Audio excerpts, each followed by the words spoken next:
Land है जो जल भराव का क्षेत्र है, और उसमें हम लोग को मेन समस्या ये रहता है कि जल भराव वाले क्षेत्र में गन्ने की खेती अच्छे से कैसे करें, इस पर थोड़ा जानकारी दिया जाए। ऐसा है, जहाँ पर जल भरा होता है तो पहला काम तो ये है कि आप लोग उसको पानी निकालने के लिए नाली बन जाए, और नाली बना करके, जैसे हरा नाला आपका, जी जी। तो इसमें से कई लोगों के सहयोग से, आपका खेत है, इनका खेत है, सब लोग थोड़ी थोड़ी जगह पे पतली नाली बना के जब जाएगा तो एक तो पानी निकलेगा।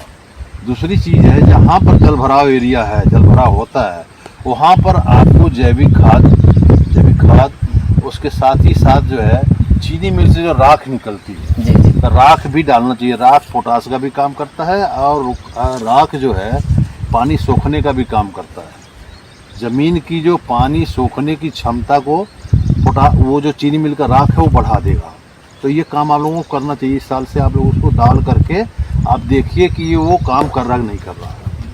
और हम सब किसान भाइयों का मन में भी रहता है कि जब जल भराव वाला क्षेत्र है तो उसमें गन्ने की कौन सा बीज या प्रजाति का चुनाव करें, उसमें हम लोग कहीं कहीं नहीं, जानकारी के अभाव में अच्छा बीज नहीं लगा पाते हैं, तो इस पर थोड़ा विस्तृत जानकारी देखिए, बहुत अच्छा आपने सवाल किया है कि जहाँ पर जल भराव होता है वहाँ पर जल भराव में चलने वाली ही प्रभेद की बुआई करनी चाहिए। इसके लिए आपके क्षेत्र में, बिहार में COP 9301 जो बहुत पहले से चल रही है, वो जल भराव में अच्छा चलता है। इसके साथ ही साथ CO 9814 एक वैरायटी है, वो भी जल भराव के लिए अच्छी वैरायटी है, अच्छा ब्यांत है, बहुत अच्छा है, पेड़ी अच्छी है उसकी, दोनों प्रजातियों की पेड़ी बहुत अच्छी है और जल भराव में बहुत अच्छी चलती है। तो यही दोनों वैरायटी जो है जल भराव वाले एरिया में लगाना चाहिए। सर, और भी समस्या रहता है कि जल भराव वाला क्षेत्र है, उस खेत की तैयारी और बुआई कैसे करें, थोड़ा देखिए, जहाँ पर जल भराव वाला एरिया है, अक्सर अब क्या हुआ है, ट्रैक्टर और रोटर, जी, इसी से प्लाव बहुत कम लोग चलाते हैं। जो मोल बोल्ड प्लाव है वो बहुत कम चलता है, केवल रोटावेटर से जुताई हो जाती है। तो इससे क्या होता है, ट्रैक्टर हैवी ट्रैक्टर है, 35 कुंटल 40 कुंटल का ट्रैक्टर जब खेत में चलता है और ऊपर रोटावेटर पीछे से उसको जोत देता है, तो नीचे जो है 1 फीट नीचे बहुत हार्ड लेयर बन जाता है जो पानी को नीचे सोखने नहीं देता है। इसके लिए एक सब सॉयलर, एक यंत्र है, कृषि यंत्र सब सॉयलर जिसका नाम है।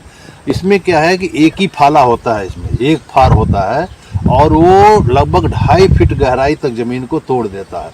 अब उसे जुताई करने का मतलब है कि उसको आप एक बार जो निकाले हैं, दोबारा जब निकालेंगे तो 1 मीटर दूरी पर, मतलब खेत में 1-1 मीटर दूरी पर आप उस फाले से, उस हर से सब सॉयलर से जुताई कर देंगे, तो जो हार्ड लेयर है, जो एक आपका लेयर बना हुआ, वो टूट जाएगा और पानी सोख करके नीचे जाएगा। तो पहला काम तो उससे करना। उसके बाद आप जो है डिस्क हैरो से, रोटावेटर, इससे करके मिट्टी का भुरभुरी कर लें। लेकिन पहला काम जो उसमें आता है, आप सब सॉयलर, इन ज़मीनों में सब सॉयलर जरूर चलाएं। जी, क्षेत्र है, लास्ट में अक्टूबर नवंबर में नमी रहता है, तो बुआई का उचित समय क्या होना चाहिए? जल्दी तो हम जुताई कर नहीं पाते हैं। देखिए, बुआई का तो उचित समय जो कार्तिक का है, कार्तिक में जो गन्ना बोया जाता है वो नवंबर में ही है। लेकिन आप जहाँ पर जो है जल भराव वाला क्षेत्र है, वहाँ नमी ज़्यादा रहती है, तो नवंबर में खेत तैयार नहीं हो पाते। उसके लिए आपको करना है कि नई पद्धति जो चली है, सिंगल बड से पौधा तैयार करना। उसको आप नवंबर के लास्ट में 20 नवंबर को एक आंख के टुकड़े जो पौधे ट्रे में लगाए जाते हैं वो लगा कर तैयार कर लीजिए, और 40 से 50 दिन बाद उस खेत को, उस पौधे को फिर खेत में आप रोप दीजिए।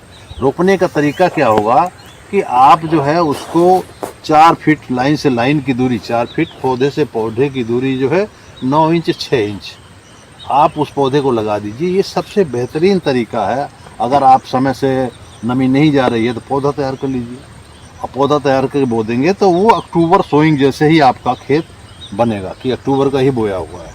समस्या है जैसे कि जो हम लोग का उपजाऊ ऊंच ज़मीन है और जो जल भराव वाला क्षेत्र है, उसमें जो हम लोग खाद एवं उर्वरक की जो मात्रा देते हैं, तो क्या इसमें जो जल भराव वाला क्षेत्र में खाद एवं उर्वरक की संतुलित मात्रा कितना होना चाहिए? देखिए, जल भराव वाले क्षेत्र में आपको एक अलग से काम करना है जी। जैसे आप बुआई के टाइम पर, जिसको बेसल डोज बोलते हैं, बुआई के समय आप 1 बोरा DAP, 25 kilo urea, 25 kilo potash डालते हैं। उसी के साथ ही 5 किलो सल्फर मिला दीजिए आप, और 1 किलो बोरान, वो सबको मिक्स करके आप डालिए। उसके बाद आपका टॉप ड्रेसिंग, यूरिया का नंबर आता है, यूरिया का टॉप ड्रेसिंग कब करें। तो आपका गन्ना जम गया, ब्यांत निकलने लगा, तो आप 50 किलोग्राम यूरिया प्रति एकड़ के हिसाब से जड़ों पे पानी दे करके, जड़ों पे दे करके बुरकाव कर दें और पानी चला दें।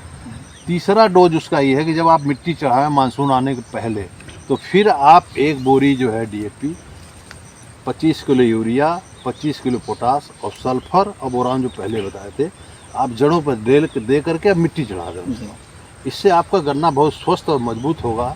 जहाँ पर वाटर लॉग्ड के एरिया, जहाँ जल भराव वाला एरिया है, वहाँ पर गन्ना मजबूती के साथ चलेगा। और हम सब किसानों का एक लास्ट सवाल ये है कि जो जल भराव सितंबर में होता है और जल भराव सूखने के बाद, सूखा की स्थिति में क्या होता है कि पौधे कभी पीलापन हो जाते हैं, पीला दिखाई भी देते हैं अक्सर। पीला हो जाता है। तो उस समय हम लोग समझते हैं कि कुछ बीमारी आ गया कि क्या है, थोड़ा नहीं समझ पाते हैं। तो देखिए, थोड़ा जब विस्तृत जल जानकारी भराव देने होता का है तो जो उसका फंक्शन है जड़ों का, जी। जड़ों से ही सारा पोषक तत्व पौधों को मिलता है। जी जल भराव हो गया, पानी रुक गया, बहते पानी में दिक्कत नहीं है, जहाँ जी। पर पानी रुक गया वहाँ पर क्या है, पानी सड़ता है, गंदगी की वजह से पानी सड़ता है, फंगस पैदा हो जाते हैं, जड़ें काम करना छोड़ देती हैं।